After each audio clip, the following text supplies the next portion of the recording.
Husband and wife, many a times, the devil tries to bring them apart, rip them to pieces for nothing, for no reason.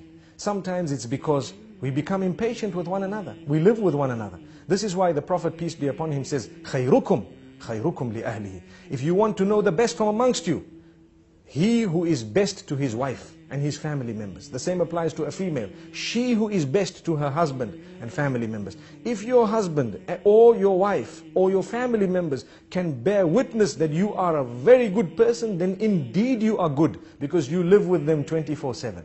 What's the point of your neighbors and your workmates and others thinking, wow, what a gorgeous man, what a lovely person he is?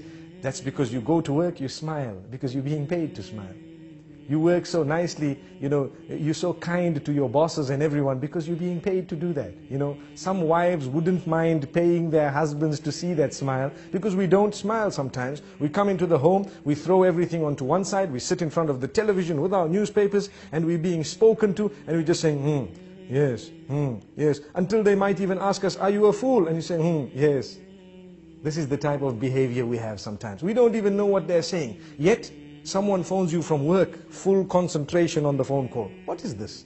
Is this not a double standard relation? Did we not understand that we are working in order to enjoy our life, our married life? We are not married in order to enjoy our working life. People have turned the tables. And this is why if your work is coming and interfering with your marriage, you'd rather leave your work than to end your marriage. We need to know this. Because if we are going to leave our marriages in order to make our work work, we will end up leaving every marriage we are in. No one wants to marry a person who's married to his job. We ask the Almighty to grant us understanding.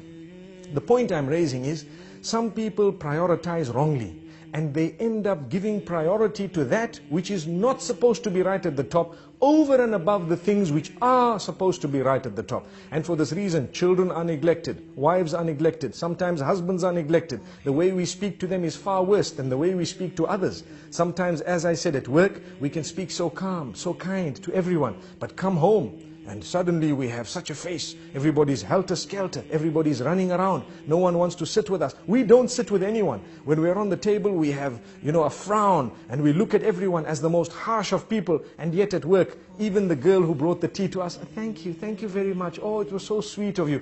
Couldn't you say that to your own wife? Thank you very much, it was so sweet of you. Sometimes we have these examples can go on and on. But the point being raised is we need to make an effort to try and build the relation. Relations are built. They don't just happen. They are built.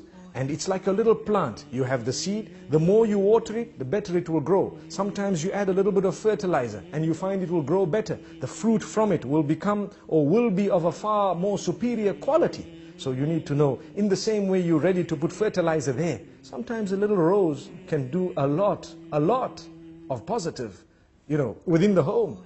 And yet we haven't ever done that.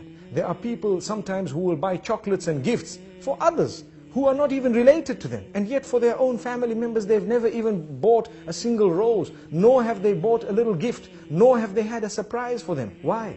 This is when you have the relation breaking, especially today, in the age of television, in the age of the internet, where people are watching others live, sometimes even on the box, and they see how, happy others might be. They tend wrongly to compare.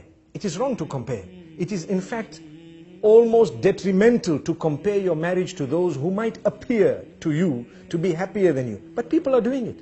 And when they do this, at least we need to know, let us try our best to develop such a solid relation that they can discuss things with us openly, in a respectful manner. Look, this is where you're making a mistake. This is where I think you need correction. And don't feel bad about it. Take it. Some men think that we don't want to be corrected, and the same applies to some females. And this is husband and wife. We are supposed to be the closest, and yet we can't even communicate. If that is the case, we're wrong. We then have husbands who threaten and continue to threaten. What do they say? No, if you tell me this, I'm going to send you home. What type of a relation do we expect there? She has a right to highlight it. And you need to think about it. This is the closest person to you telling you that I think you need attention. And if they are really thinking that, then you probably do need that attention. Or you need to engage them in discussion and convince them why you don't need that. But you don't just dish out commands. I don't even have time. I don't have time to talk to you. I don't have time. Come the weekends, we're sitting with our friends. Well, why did you get married? You have a wife, you have children. These are the first order of your friends. This is the most intimate circle. If you are not prepared to spend time with them, then how do you expect the marriage to work?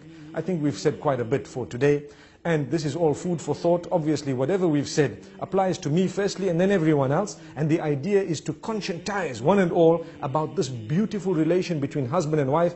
This is only a tip of the iceberg. May we have another opportunity sometime to go a little bit further. Until then, Assalamu alaikum wa rahmatullahi wa barakatuh.